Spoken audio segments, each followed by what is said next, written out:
السلام عليكم، تنرحب بكم في فيديو جديد. حضرت لكم اليوم او غادي نحضر معكم كيك رائع، تقدروا تسميوه تورته او كيك، اللي غيكون المذاق ديالو هائل جدا بطريقه اللي بسيطه وحصريه ان شاء الله في قناتي، بواحد الكلاصاج اللي رخيص بزاف بزاف، وكيف تشوفوا لامع وتعطي واحد المذاق هائل لهذا الكيك.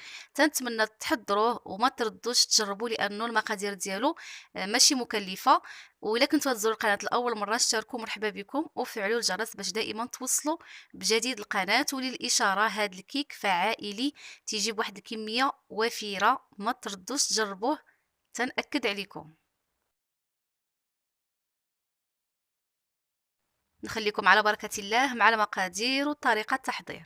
نبدا معكم بالمكونات ديال الكريمه اللي غادي نحتاجو فيها 200 ملل ديال الحليب رابعه، غتاخدوا منها واحد ربيع كاس وغتخدموا بها 100 غرام ديال البودره ديال الشونتيي، تكون باردة جدا هي والحليب. واحد الساشي ديال الكاكاو ما يعادل 7 غرام، ما يعادل كذلك ملعقة كبيرة مملوءة. المهم الحليب عندنا كاس ديال العنبة مملوء جيدا، او ربعة ديال الحليب غتنقصوا منها ربع كاس وغادي تعملوها. والمقادير ديال الكلاصاج سهل جدا ولذيذ والشكل ديالو راقي. غادي نحتاج لواحد 100 غرام ديال الشكلاط، ما يعادل 12 قطعه من الشكلاط الابيض العادي اللي تنعملوه في الحلويات. غادي نستعمل معاه ديسير بنكهه ديال الكراميل، راه معروف اي نوع، المهم يكون بنكهه ديال الكراميل. بالنسبه للتحضير ديال الكيك، غادي نحتاجوا ليه 3 ديال البيضات، جوج ديال الخميره ديال الحلويات ما يعادل 16 غرام، جوج ساشيات ديال الكاكاو ما يعادل 14 غرام، اي 2 ملاعق كبيره مملوءه جيدا، وفانيليا من فئه 7 ونصف غرام. بالنسبه للدقيق والسكر والزيت والحليب ما بينتهمش، لاني غنعبرهم معكم بالملاعق. هاد المكونات ديال كلاصاج والكريمه غادي نحتفظ بهم على جنب حتى نحضروا الكيك. تحت الطلب ديالكم حضرت معكم اليوم الكيك بالملاعق. في اناء غادي نديروا البيض، 3 ديال البيضات، وقبيصه ديال الملحه، وساشي ديال الفانيليا من فئه 7 ونصف غرام. ممكن تستعملوا الفانيليا السائله، تعملوا ملعقه كبيره. بالنسبة للسكر غادي ناخدو منه 7 ديال المعالق أو 7 ملاعق كبيرة من السكر، ما يعادل تقريبا واحد 140 غرام، 120 غرام أو 140 غرام حسب كيف هزيتو نتوما القياس بالملعقة. هاد الملاعق ما تنبغيش نحضر معكم الكيك بهم بزاف، لأنه تيختلفوا، ممكن تعملوا معلقة كبيرة و... وتبالغوا شي شوي ويجيكم الكيك ما مضبوطش. المهم حاولوا تضبطوا المقادير، والملعقه تكون هاد النوع اللي تيكون شي شويه غرق ماشي بزاف، باش ما تهزوش ثاني كميه كبيره. 7 المعالق ديال السكر، وغادي نطرب جيدا مده 3 ديال الدقائق. ممكن تطربوا بطراب يدوي غير يضاعف الحجم ديال البيض. غادي نضيف كذلك 7 المعالق كبار او 7 ملاعق كبيره ديال الزيت. شفتوا معايا الملعقه باش عبرت؟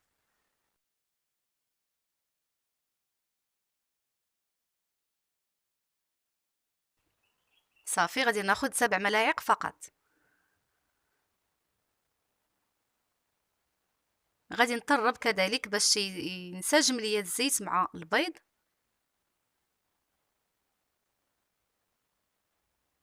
وغادي نضيف من بعد 7 المعالق كبار ديال الحليب، الحليب بارد عادي.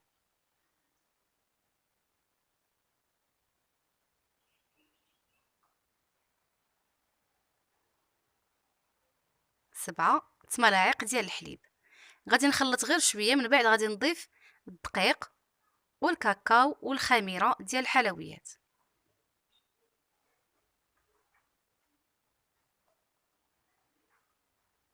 بالنسبه للدقيق فغادي نضيف 8 ديال المعالق، لان الدقيق تيختلف حسب الخليط وكذلك حسب الحجم ديال البيض. ممكن تستعملوا بيض الحجم ديالو اكبر وتقولوا علاش جاتني الكيكه خفيفه وانا شفتها ثقيله في الوصفه، بحال هكذا تيوقع. شوفوا الحجم ديال البيض اللي استعملته، الا لقيتوا الخليط باقي خفيف فماشي مشكل، غادي تضيفوا معلقه كبيره حتى لجوج معالق. المهم الخليط يجيكم كريمي، ما يكونش قاصح وما يكونش خفيف بزاف. هذا في جميع الوصفات ديال اللي تنعبروهم بالملاعق.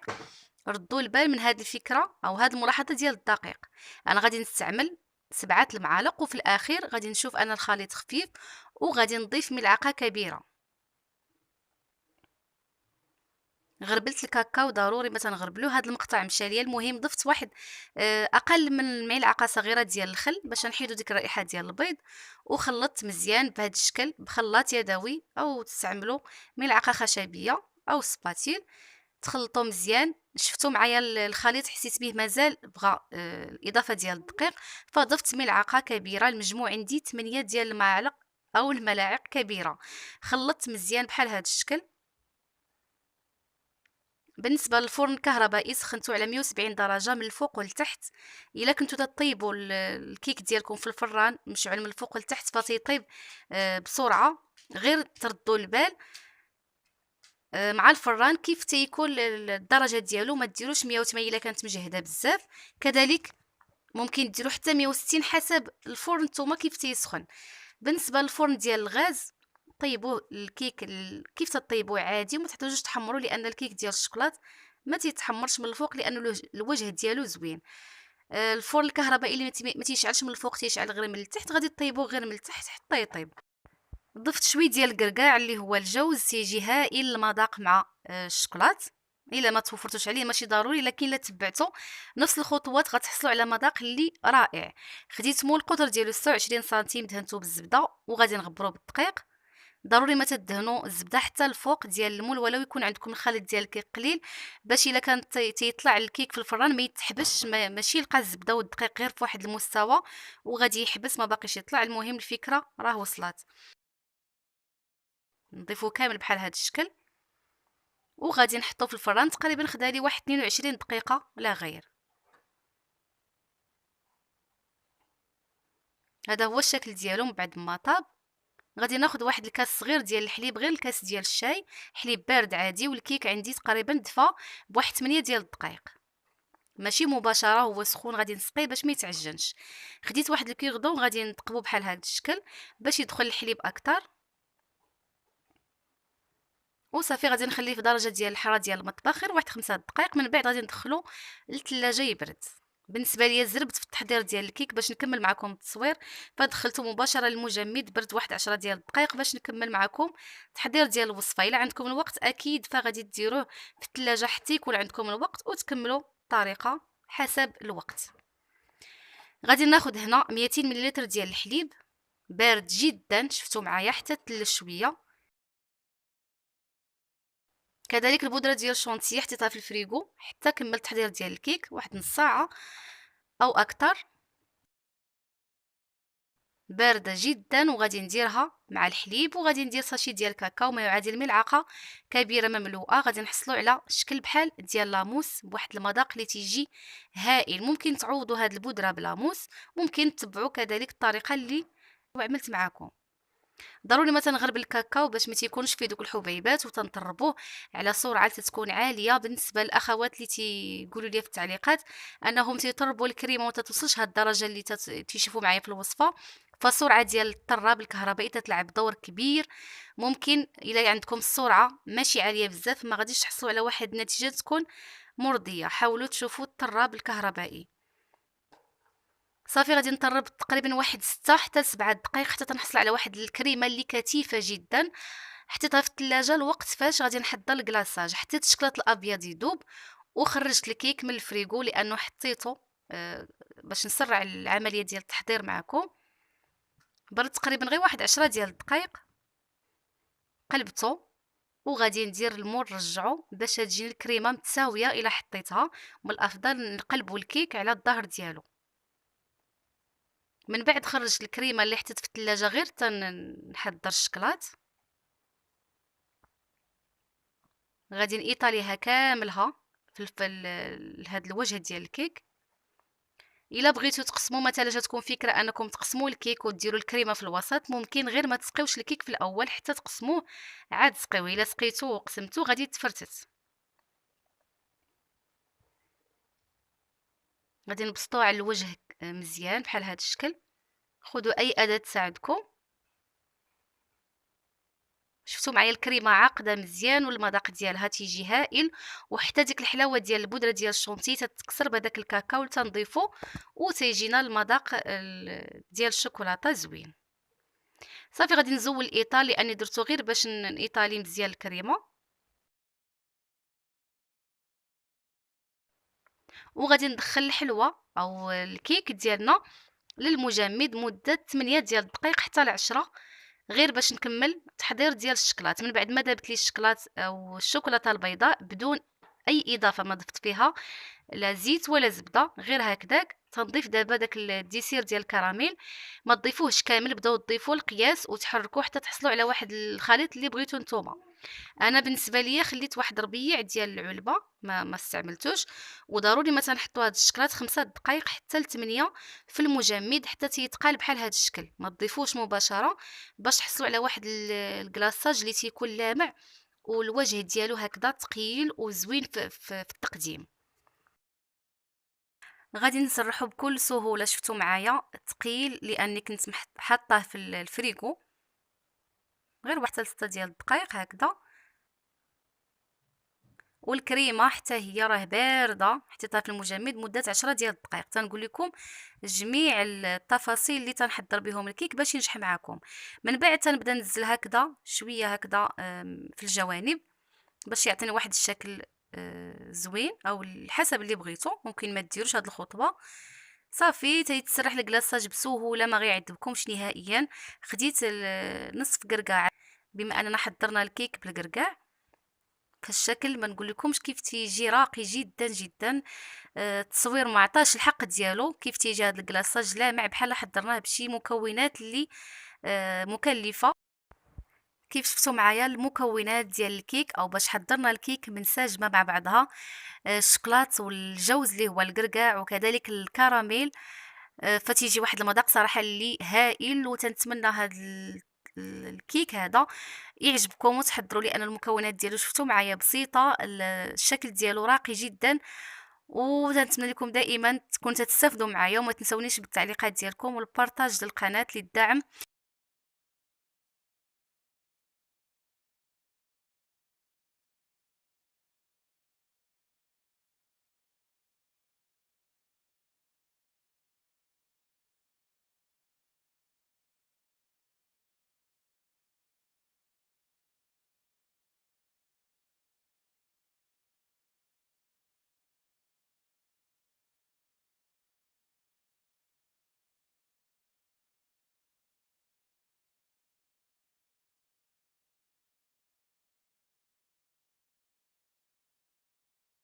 نبداو على بركه الله مع المقادير والطريقه.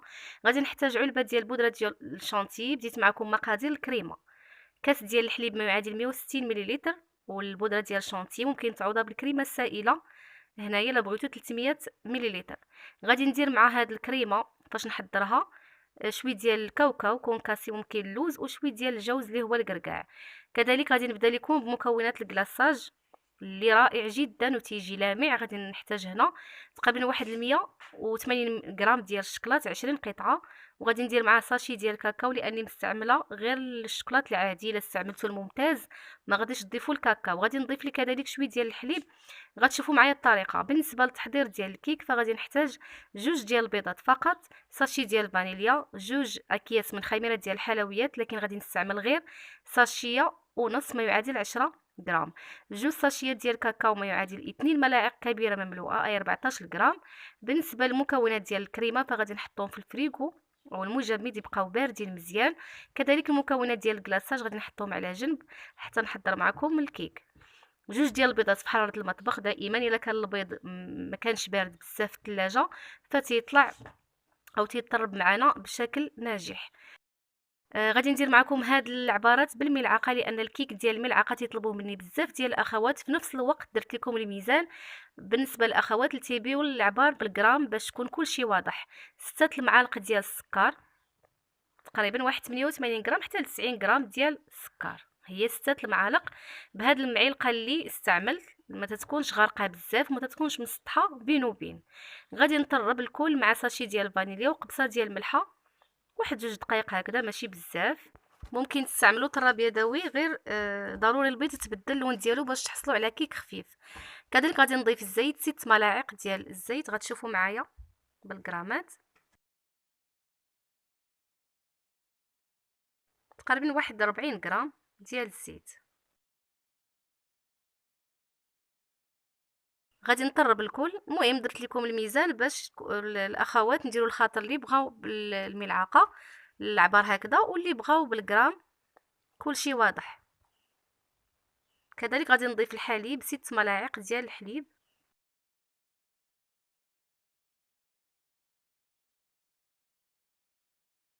ممكن ما تحصلوش على نفس الغرام اللي حصلت عليه، ممكن تفوتوه شويه بواحد 5 غرام او اقل، ماشي مشكل. المهم راه العبار بالملعقه هكذا داير، وراه تيجي فيه الوصفات ديال الكيك كيف شفتوا معايا ناجحين بالنسبه للاخوات اللي تيبغيو هاد العبار هذا. كذلك 6 ملاعق ديال الدقيق اللي تنملأ بحال هذا الشكل، ماشي تاني بزاف ولكن تكون مملوءه، تقريبا واحد 120 غرام. درت 6 ديال المعالق وكملت واحد تقريبا واحد 4 معالق حتى كملت 120 غرام. غادي نضيف الكاكاو، جوج ساشيات ديال الكاكاو، ما يعادل 2 ملاعق كبيره. بالنسبه لهذا الكيك فغادي نسقيه بالقهوه، وكذلك الكلاصاج غادي ندير معاه القهوه، فتيجي رائع. العشاق القهوه هذا الكيك ما غتستغناوش عليه الا جربتوه. والكريمه كذلك غنضيف ليها مكسرات اللي تتجي لذيذه بزاف صراحه، ما تشبعوش منه وغتعتمدوا ان شاء الله.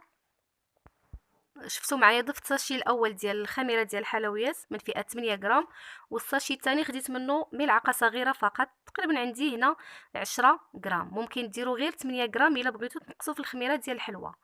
غادي نخلط الخليط مزيان حتى يبان لي لامع، والكثافه ديالو او القوام في هذا الشكل. خديت مول القطر ديالو 26 سنتيم، دائما تنذكر لكم القطر ديال المول وتنكتبوه في صندوق الوصف وتلقاه في التعليقات، دليل على انكم ما تتشوفوش الفيديو وتدوزوا بزاف ديال اللقطات. المهم شوفوا الفيديو باش تشوفوا حتى النجاح ديال الكيك. راه اي كلمه او اي ملاحظه قلتها الا تتكون في صميم الوصفه، ما تتكونش خارجه نهائيا على الموضوع. غبرته بالدقيق ودهنته من قبل بالزبده. غادي نخوي فيه الخليط. بالنسبه للفرن الكهربائي دابا سخنته تقريبا من 4 دقائق او 5 من قبل على 170 درجه من الفوق والتحت. بالنسبه اللي تيطيبوا الكيك من الفوق والتحت مره واحده فغادي يطيب بسرعه. كيف يمكن تشعلوا غير من التحت حتى يطيب، ما تحتاجوش تحمروه. نفس الطريقه بالنسبه للفرن ديال الغاز. دابا الكيك سيطيب، وانا خديت الكريمه اللي كانت في المجمد هي وهذا الحليب، حطيت الباكيه ديال الشونتيي والحليب كذلك تيكون بارد مزيان مزيان. غادي نطربهم بجوج. بالنسبه للحليب كاس ديال العنبه تقريبا ما يعادل 160 ملل. غادي نطربو مزيان مزيان. ضروري من الطراب الكهربائي، دائما تنذكرها في الفيديوهات، الا ما توفرش تاخذ لكم شويه الوقت باش تطرب بكل صراحه. المهم خصكم واحد المجهود. بالنسبه للكيك ما ماخداش تقريبا اكثر من 17 دقيقه لانه قليل، في مكونات قلال. نصف كاس ديال الحليب بارد عادي ما دفيتوش، ودرت مع نصف ملعقه ديال قهوه سريعه الذوبان، ممكن ديروا اكثر حسب الذوق ديالكم. حليتها بواحد المعلقه صغيره ديال السكر وغادي نسقي بها الكيك، وهو تقريبا يلاه دفا بواحد 7 او 8 ديال الدقائق. ما يكونش ثاني سخون بزاف باش ما يتعجنش. درت فيه ثقب واحد العود خشبي باش يتسقى اكثر، وغادي نخليه في حراره المطبخ واحد 10 ديال الدقائق. من بعد غادي ندخلو للثلاجه يبرد. الا كنتو زربانين بحالي غادي تدخلوه للفريغو دغيا غادي يبرد، وغادي تكملوا الطريقه. صافي دخلته للفريغو كي شفتوا معايا دغيا برد تقريبا واحد ما كملش نصف ساعه. بالنسبه للكريمه وجدات اللوز عفوا ممكن تستعملوا حتى اللوز في هاد المكسرات. انا ما توفرش عندي واستعملت كاوكاو اللي حمرت، كاوكاو كونكاسي، وشوي ديال الكركاع اللي ما حمرتوش هرمشتو غير بين يدي. وخديت واحد الخمسة ديال المشماشات او المشمش المجفف، تيضيف واحد الذوق رائع في الكريمه. درت واحد شوي ديال الكركاع شفتو معايا وشوي ديال الكاوكاو اللي محمر، وغادي نخلي واحد الجزء غادي نديرو في الكريمه من الفوق. قطعت المشماش اللي غسلت مربعات وغادي نخلطو مع هاد الكريمه. بعد المرات تندير معكم وصفات الكريمه ما تكونش في وسطها حتى حاجه، بعد المرات تنضيفوا فيها الكاكاو عفوا. المهم كل مره تكون واحد الفكره. هاد الفكره اليوم غادي نضيفوا ليها مكسرات فتيجي الكيك هائل جدا. ممكن تضيفوا حتى البيستاش اكاجو. المهم نتوما علاش وشنو كانت متوفر عندكم. خديت مول اللي غادي نقدم فيه الكيك او طبق تقديم. بكل سهوله زولتها من المول ورجعته باش ندير هاد الطبقه ديال الكريمه وتكون تساعدني هكذا باش نسرحها.